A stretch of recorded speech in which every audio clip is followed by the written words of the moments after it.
새벽 5시의 골프장은 가장 잔인하고도 아름다운 곳입니다.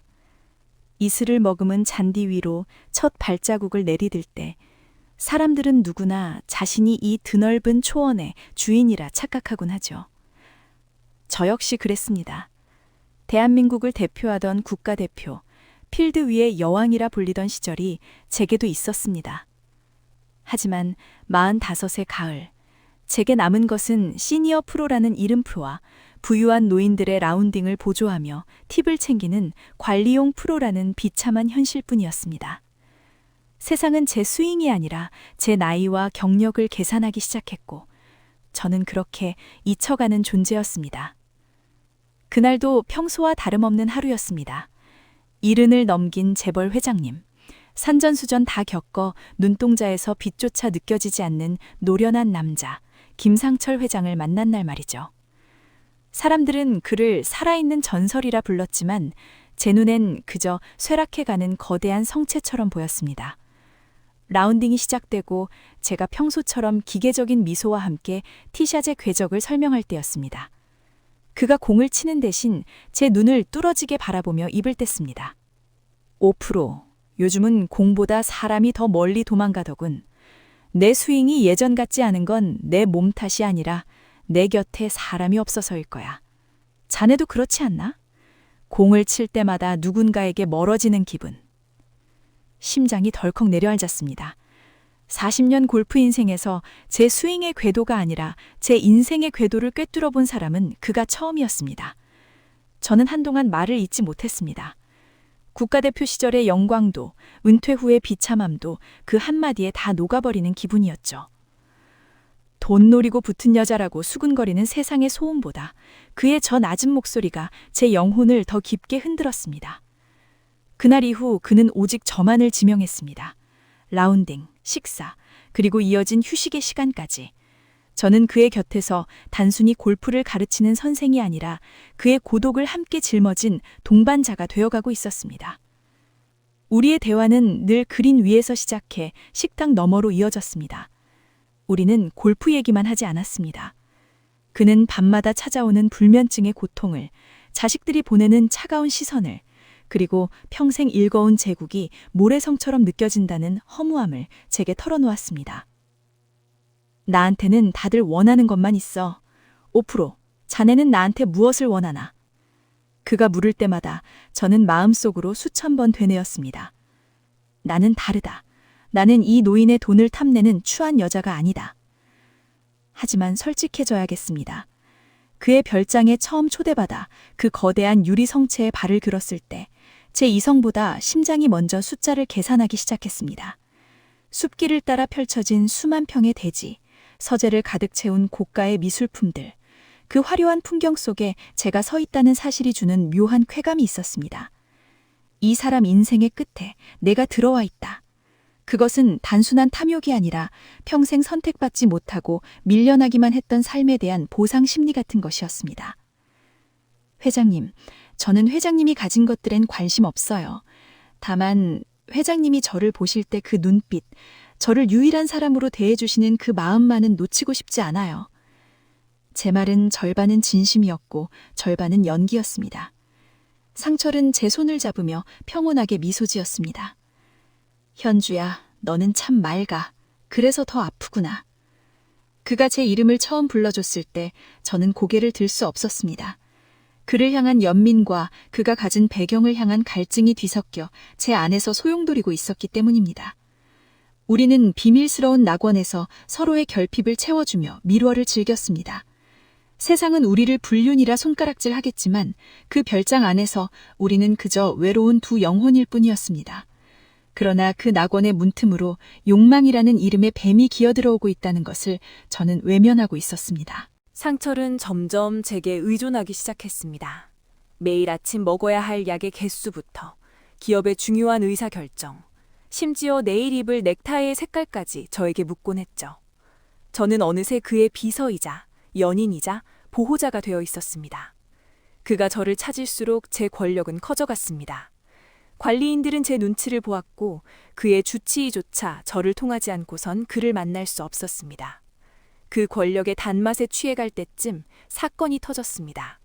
그의 서재를 정리하다 우연히 펼쳐진 유언장 초안을 보게 된 것이죠. 제 이름은 명시되어 있지 않았습니다.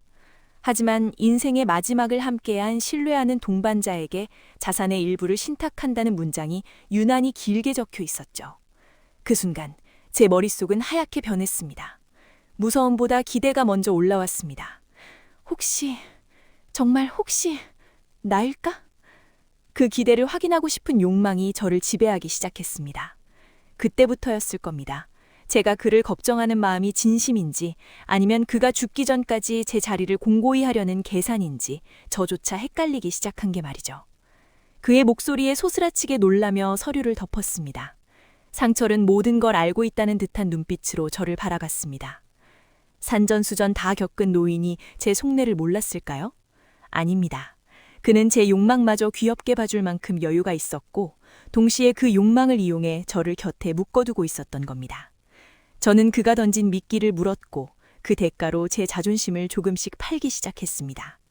골프공을 정확히 구멍에 넣어야 하는 프로처럼 저는 그의 유언장이라는 구멍에 제 인생을 밀어넣기 위해 필사적으로 매달렸습니다.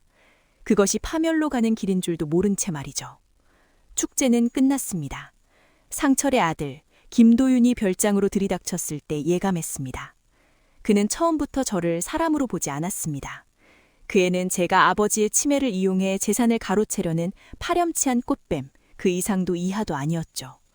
도윤은 거실 테이블에 서류 뭉치를 내던졌습니다. 그 안에는 제가 잊고 싶었던 과거의 조각들이 낱낱이 파헤쳐져 있었습니다. 가난했던 국가대표 시절의 빚, 후원자들과의 부적절한 소문, 그리고 실패했던 짧은 결혼 생활까지. 오프로님, 우리 아버지 인생에 당신 같은 여자들 참 많았습니다. 다들 처음엔 진심이라고 하죠. 하지만 끝이 좋았던 적은 없어요. 당신 과거 참 화려하더군. 얼마면 되겠습니까? 아버지가 돌아가시고 나서 소송이니 뭐니 구질구질하게 굴지 말고 지금 적당히 받고 나가시죠. 얼마면 나갈 거냐는 그 질문이 제 뺨을 때린 것보다 아팠습니다. 억울해서가 아니었습니다. 그의 말이 맞았기 때문입니다. 제 마음 밑바닥에 숨겨둔 그 비열한 기대감을 들켜버린 것 같아서 저는 아무 대답도 할 수 없었습니다. 그날 밤 저는 화장실 문을 잠그고 서럽게 울었습니다. 상처를 사랑해서가 아니었습니다. 제가 그토록 우아하게 포장하려 했던 제 삶이 결국 돈 몇 푼에 거래되는 싸구려 인생이었다는 사실이 너무나 비참해서였습니다. 상철은 병세가 악화되어 거실로 나오지 못했습니다. 아들의 협박 소리를 들었는지 못 들었는지 그는 그저 어둠 속에서 거친 숨을 몰아쉴 뿐이었습니다. 저는 그의 방으로 들어가려다 멈췄습니다. 그를 간호해야 한다는 의무감보다 아들이 내민 수표 한 장의 무게가 더 무겁게 느껴지는 제가 너무 싫었습니다. 저는 결국 선택받고 싶었던 걸까요? 아니면 그저 비싸게 팔리고 싶었던 걸까요? 상철은 결국 구급차에 실려 병원으로 이송되었습니다. 화려한 별장에서 차가운 호스피스 병동으로의 이동. 저는 그 과정에서 철저하게 배제되었습니다. 병원 복도에서 저는 가족이 아니라는 이유로 제지당했습니다. 수많은 기자가 병원 로비에 진을 치고 상철의 위독설을 보도할 때 저는 화장실 구석에 숨어 그의 안부를 물어야 했습니다. 임종 직전 기적적으로 도윤의 감시가 느슨해진 틈을 타 저는 그의 병실로 들어갔습니다. 각종 의료기기에 둘러싸인 그는 이미 의식이 희미해 보였습니다. 제가 그의 마른 손을 잡자 그는 아주 천천히 눈을 떴습니다. 그리고 마지막 힘을 다해 제 손을 꽉 쥐었죠. 그 말 한마디, 넌 내 말년이었어 라는 그 짧은 문장에 저는 무너져 내렸습니다. 그 말이 제게는 전 재산을 너에게 주겠다는 약속보다 더 크게 들렸습니다. 적어도 그 순간만큼은 그가 저를 자신의 인생을 마무리해줄 유일한 사람으로 선택했다고 믿었으니까요. 하지만 그것은 제 마지막 착각이었습니다. 상철의 장례가 치러진 뒤 변호사가 들고 온 유언장엔 제 이름이 단 한 줄도 없었습니다. 모든 자산은 사회에 환원되거나 가족들에게 돌아갔습니다. 제게 남겨진 건 그가 평소 쓰던 낡은 퍼터 하나뿐이었습니다. 말뿐이었습니다. 늘 그랬듯이 말이죠. 그는 마지막까지 노련한 사업가였습니다. 저를 곁에 두기 위해 선택이라는 미끼를 던졌고 저는 그 환상에 취해 제 인생의 가장 찬란한 시간을 바쳤습니다.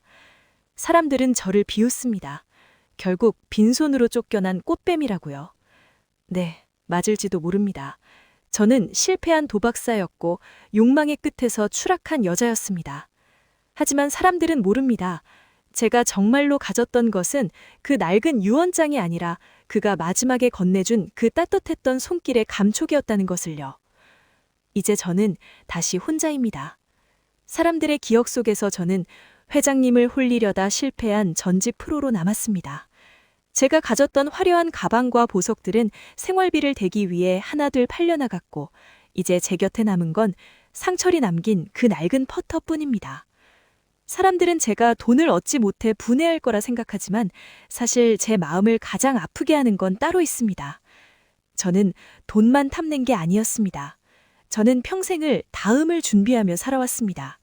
국가대표에서 시니어 프로로 다시 누군가의 동반자로 늘 누군가에게 선택받아야만 생존할 수 있었던 제 삶에서 단 한 번이라도 조건 없는 첫 번째가 되고 싶었을 뿐입니다. 그가 저를 선택했을 때 저는 비로소 제 이름으로 숨을 쉰다고 느꼈습니다. 하지만 그 선택조차 결국은 거대한 자본과 고독이 만들어낸 신기루였음을 이제야 압니다. 지금도 저는 매일 새벽 텅 빈 연습장에서 공을 칩니다. 공은 여전히 정확한 궤적을 그리며 날아갑니다. 제 실력은 녹슬지 않았고 자세는 여전히 우아하죠. 하지만 제 인생에는 더 이상 목표물이 없습니다. 어디로 공을 보내야 할지, 누구를 위해 스윙을 해야 할지 알 수 없습니다. 그린 위에서 저는 선택받고 싶었지만 결국 제가 선택한 것은 나를 잃어버리는 길이었는지도 모릅니다. 돈이 아니라 마음이었다고 말해도 아무도 믿지 않겠죠. 하지만 괜찮습니다. 적어도 저는 그 그린 위에서 잠시나마 제가 주인공이라 믿었으니까요.